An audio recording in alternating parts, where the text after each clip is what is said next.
ओम शांति। सारा संसार जिसे आदि शक्ति, आदि देवी, आद्या, गायत्री, वीणा वादिनी, सरस्वती, जगदम्बा, दुर्गा, लक्ष्मी अनेकानेक नामों से याद करता है, जिसकी एक दरस को पाने के लिए भक्त लोग जप तप आदि करते हैं, जिससे मनोकामनाएं पूर्ण करने के लिए लोग व्रत उपवास आदि रखते हैं। कितनी ही सौभाग्य की बात है कि हम उस आदि शक्ति के डायरेक्ट बच्चे हैं। हम अपनी माँ को न केवल भक्ति के आधार से जानते हैं, परंतु ज्ञान स्वरूप बन हमने उस माँ से डायरेक्ट पालना ली भी है और ले रहे हैं और कल्प कल्प लेते रहेंगे। हम आज भी मम्मा के मधुर महावाक्यों से, उनके मन की मधुर झनकार, बाबा के ज्ञान को मनन मंथन करके मम्मा ने अपने सुरों में कैसे उतारा और कैसे उन सुरों से हमारी आज भी पालना कर रही है। हमें ईश्वरीय ज्ञान का स्वरूप बनाने के लिए अपने मनन मंथन से उत्पन्न हुए ज्ञान का हमें चुग्गा दे रही है, भोजन खिला रही है। तो आज उसी मम्मा का स्मृति दिवस है। तो आज हम न केवल मम्मा के महावाक्य सुनेंगे, अपितु मम्मा के महावाक्यों को भीतर समाकर अपनी माँ के समान बनने का भी पुरुषार्थ करने का माँ से वायदा करेंगे।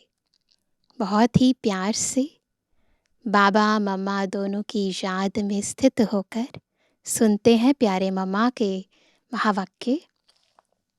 आज है 24 तारीख 24 जून 2026। मातेश्वरी जगदम्बा के मधुर महावाक्य हैं। इस कर्म क्षेत्र पर कर्म अनादि चीज है। तुम्हें कर्म छोड़ना नहीं है, लेकिन कर्म योगी बनना है। यह सृष्टि कर्म का खेत है, जहां हर एक मनुष्य आत्मा अपना अपना पार्ट प्ले कर रही है। इसमें परमात्मा का भी पार्ट है, लेकिन वह आत्माओं के सदृश जन्म मरण में नहीं आते हैं। आत्माओं के सदृश उनके कर्म का खाता उल्टा नहीं बनता है। वह कहते हैं, मैं तो सिर्फ तुम आत्माओं को लिबरेट करने आता हूं, इसलिए मुझे लिबरेटर, बंधन से छुड़ाने वाला, गति सदगति दाता कहते हैं। आत्मा पर माया का जो बंधन चढ़ा है, उसे उतार कर प्योर बनाते हैं और कहते हैं कि मेरा काम है आत्माओं को सर्व बंधनों से छुड़ा करके वापस ले जाना। तो सृष्टि के जो अनादि नियम और कायदे हैं, उन्हें भी समझना है। फिर इस मनुष्य सृष्टि की वृद्धि किस तरह से होती है।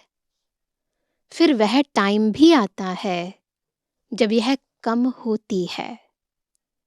ऐसे नहीं कि बढ़ती है तो बढ़ती ही जाती है, नहीं, कम भी होती है। तो सृष्टि में हर चीज का नियम है, अपने शरीर का भी नियम है। पहले बाल, फिर किशोर, फिर युवा, फिर वृद्ध। तो वृद्ध भी जल्दी नहीं, वृद्ध होते होते जड़जड़ी भूत हो जाते हैं। तो हर बात का बढ़ना और उसका अंत होना, यह भी नियम है। इसी तरह से सृष्टि की जनरेशन का भी नियम है। एक जीवन की भी स्टेजेस हैं, तो फिर जन्मों की भी स्टेजेस हैं, फिर जनरेशंस भी जो चली उसकी भी स्टेजेस हैं। इसी तरह सभी धर्मों की भी स्टेजेस हैं। पहला जो धर्म है वह सबसे ताकत वाला है। पीछे आहिस्ते आहिस्ते जो आते हैं उनकी ताकत कम होती जाती है। तो धर्मों का बंटना, धर्मों का चलना, हर एक बात नियमों से चलती है। इन सब बातों को भी समझना है। तो बुद्धि से इस ड्रामा के खेल को यथार्थ समझना है। इसी हिसाब से बाप भी कहते हैं, मेरा भी इसमें पार्ट है। मैं भी एक सोल हूं। मैं गॉड कोई दूसरी चीज नहीं हूं। जैसे हम सोल हैं वैसे बाबा भी सोल है। मैं भी सोल ही हूं, परंतु मेरा काम बहुत बड़ा और ऊंचा है, इसलिए मुझे गॉड कहते हैं। जैसी तुम आत्मा हो मैं भी वैसा ही हूं। जैसे आपका बच्चा है वो भी तो मनुष्य है, आप भी तो मनुष्य हो। उसमें तो कोई फर्क नहीं है ना। तो मैं भी आत्मा ही हूं। आत्मा आत्मा में कोई फर्क नहीं है, लेकिन कर्तव्य में बहुत भारी फर्क है।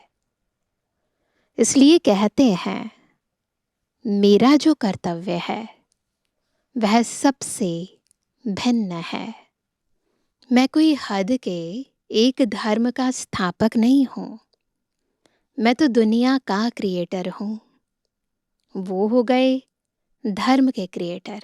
तो मम्मा धर्मात्मा और परमात्मा में क्या अंतर है स्पष्ट करके बता रही हैं। जैसे वो आत्माएं अपना काम अपने समय पर करती हैं, वैसे मैं भी अपने समय पर आता हूं। मेरा कर्तव्य विशाल है, मेरा कर्तव्य महान है और सबसे निराला है। इसलिए कहते हैं तेरे काम निराले। उनको सर्वशक्तिवान भी कहते हैं। सबसे शक्तिशाली काम है आत्माओं को माया के बंधनों से छुड़ाना और नई दुनिया का सैपलिंग लगाना। इसलिए उनको अंग्रेजी में कहते हैं हेवनली गॉड फादर। जैसे क्राइस्ट को कहेंगे क्रिश्चियनिटी का फादर, उनको हेवनली गॉड फादर नहीं कहेंगे। हेवन का स्थापक परमात्मा है। तो हेवन वर्ल्ड हो गई ना। हेवन कोई एक धर्म नहीं है, तो वह वर्ल्ड का स्थापक हो गया। और उस वर्ल्ड में एक धर्म, एक राज्य होगा। तत्व आदि सब चेंज हो जाएंगे। इसलिए उनको कहते हैं हेवनली गॉड फादर। दूसरा गॉड इज ट्रुथ कहते हैं। ईश्वर सत्य है।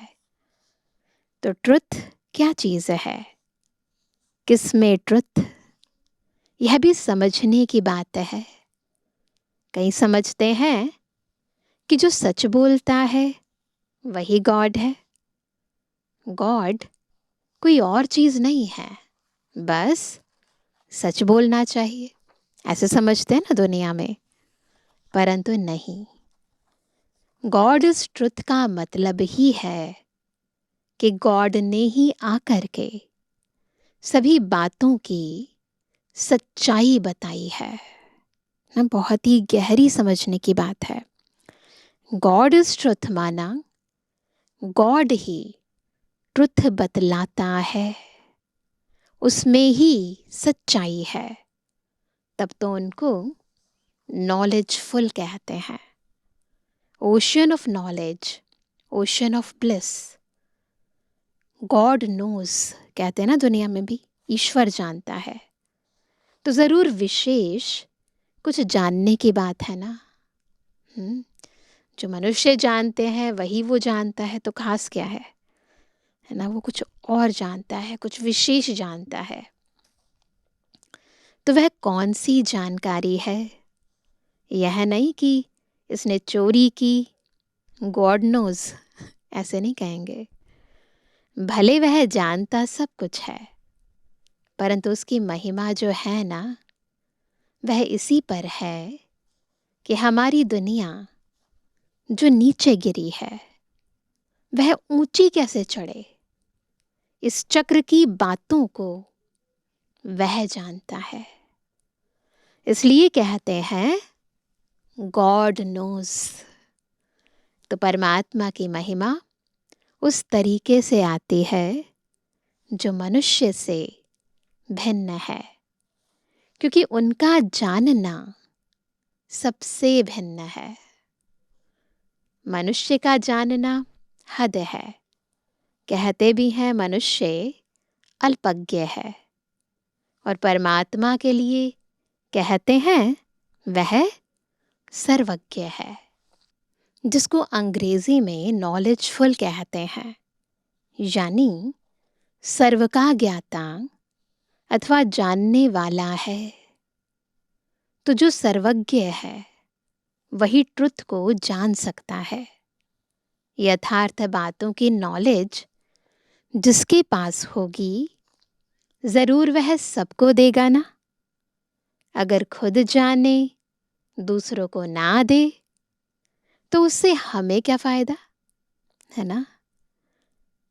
जानने दो। अगर कोई कुछ जानता है और कह रहा है कि मैं जानता हूँ, हमें कैसे पता है वो जानता है? जब तक कि वो ना बताए फिर तो जानने दो, हमें क्या लेना। तो मम्मा कहती है परंतु नहीं, उसकी जानकारी से हमें कोई फायदा मिला है तब तो हम उसकी क्वालिफिकेशंस गाते हैं, उसके पीछे पड़ते हैं। कभी कुछ भी होता है तो कहते हैं हे भगवान, अब तू यह कर, खैर कर, रहम कर, मेरा दुख दूर कर। तो हम उससे मांगते हैं ना,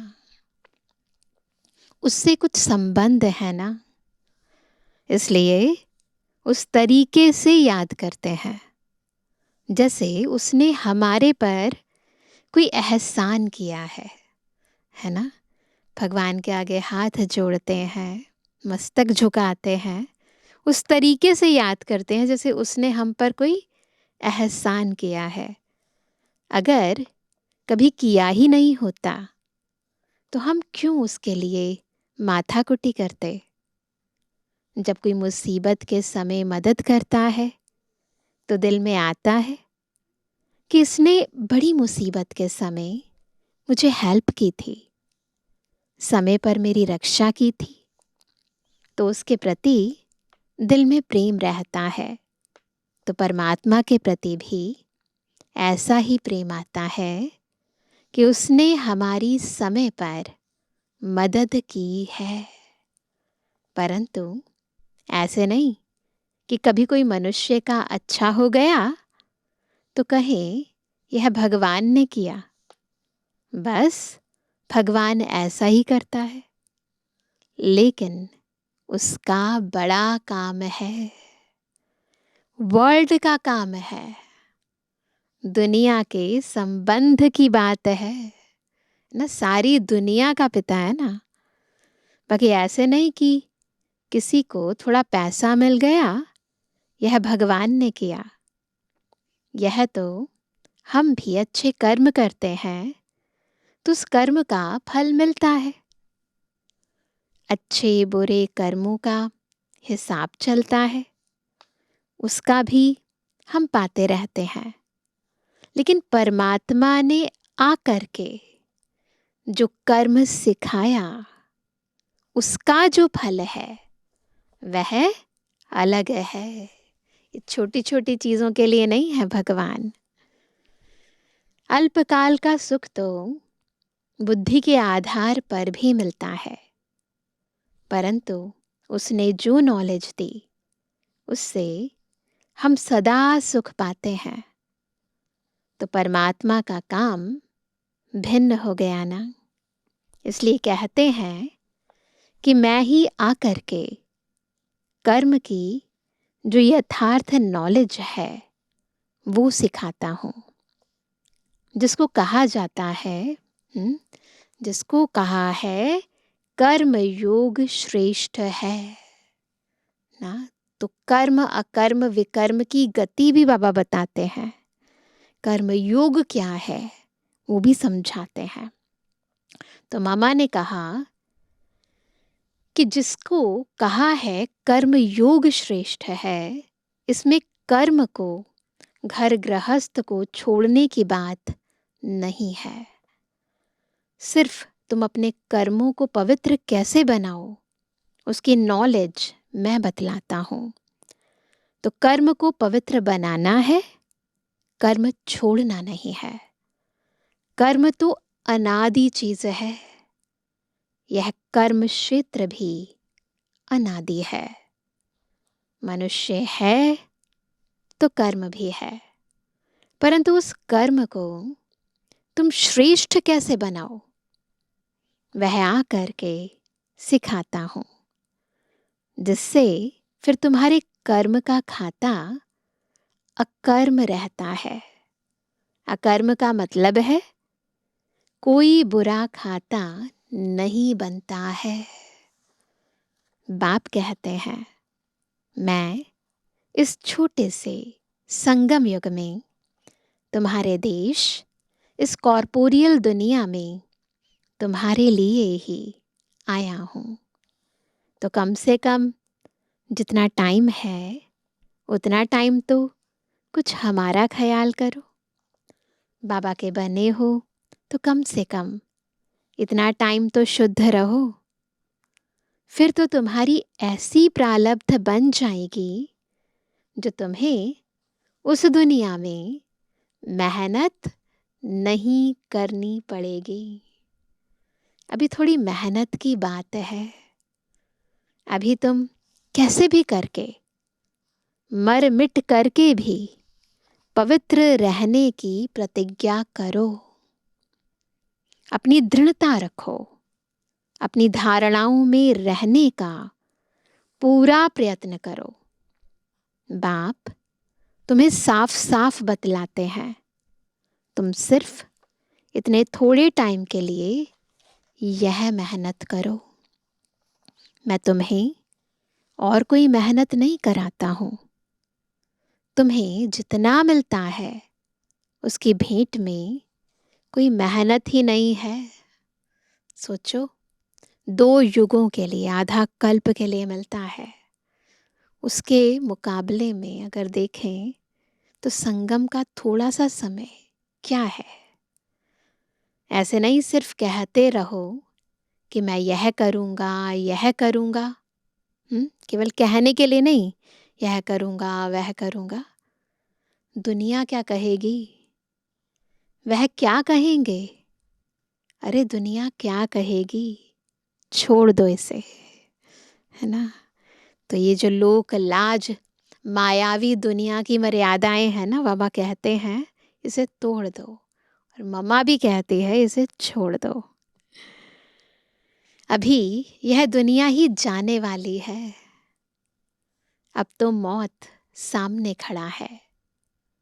तुम इतना लंबा चौड़ा जो बना कर बैठे हो, यह सब वेस्टेज कर रहे हो।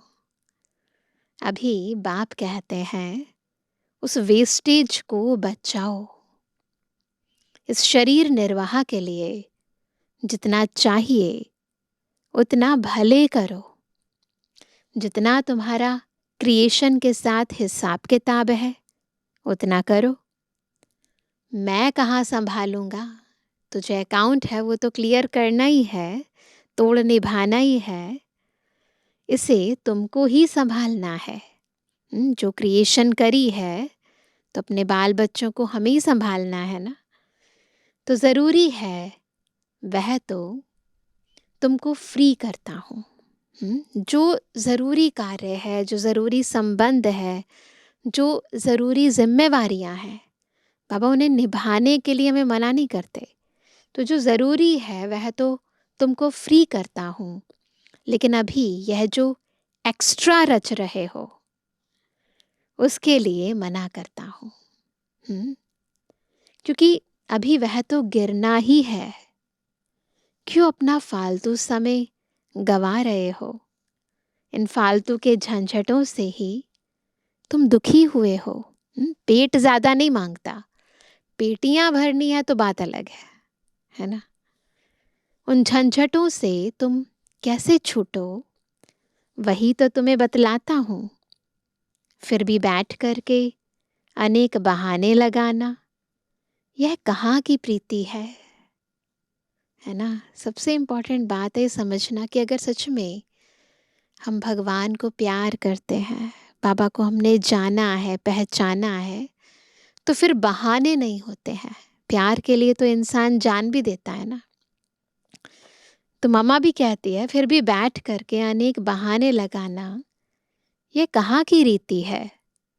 फिर बाप भी कहते हैं कि देख लेना, अभी अगर मुझे सीधी अंगुली नहीं देते हो, हाथ नहीं देते हो, तो फिर मैं ऐसे नाक पकड़ करके ले चलूंगा। कैसे ले जाएंगे? नाक से पकड़ करके।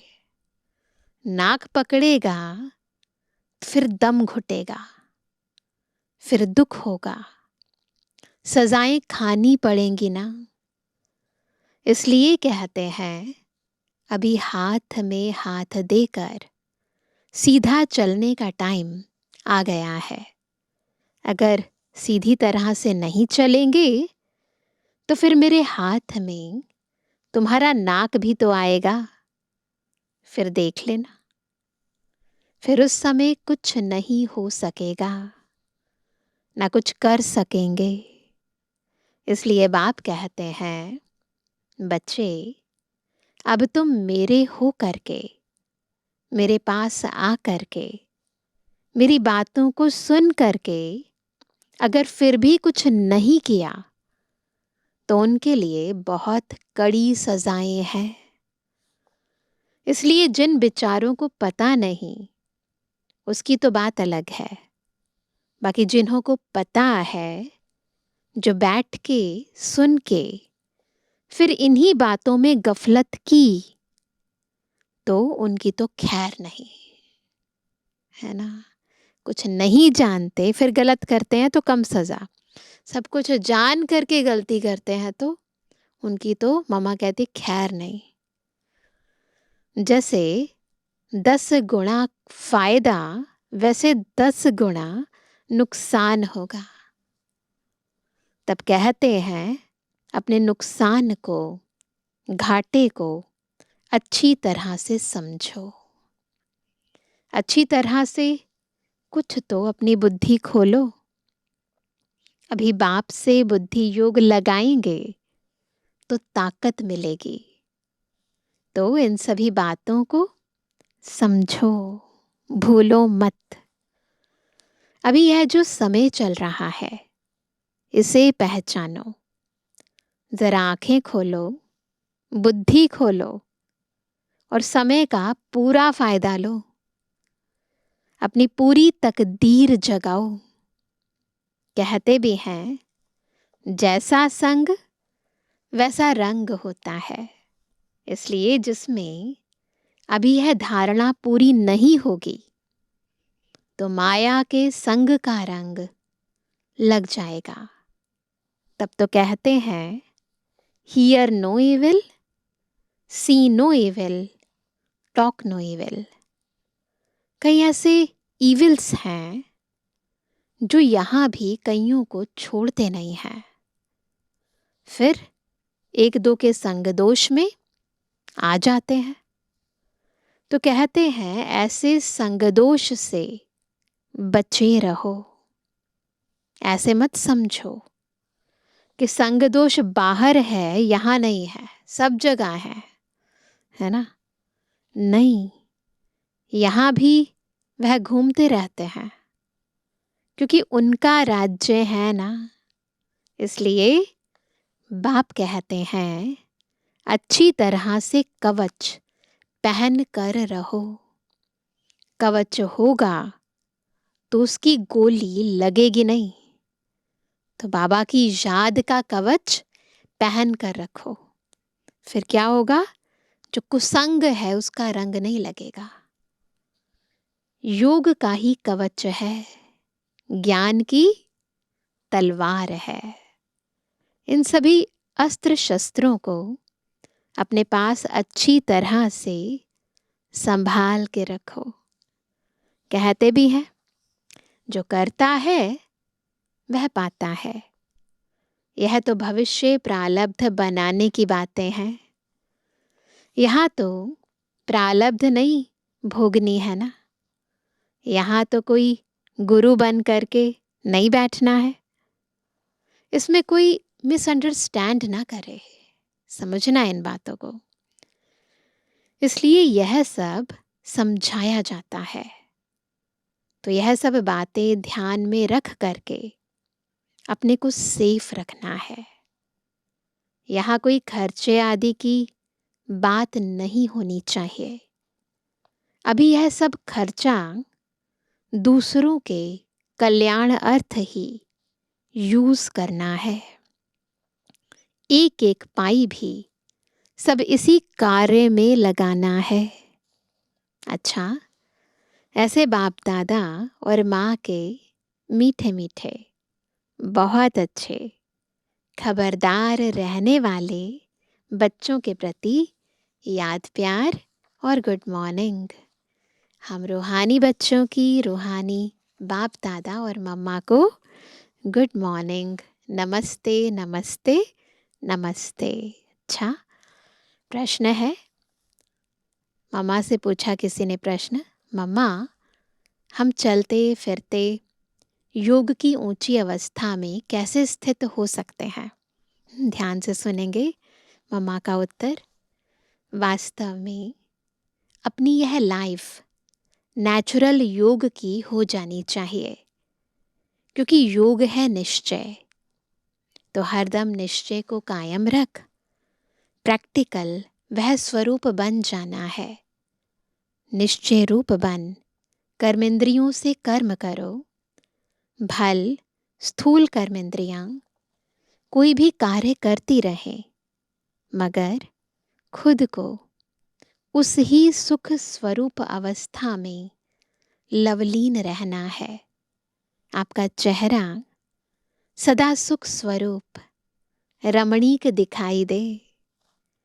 कोई भी अशुद्ध संकल्प विकल्प न रहे। ईश्वरीय आनंद में आंतरिक मगन अवस्था में रहो, तो फिर कोई भी अशुद्ध संकल्प विकल्प की उत्पत्ति नहीं होगी।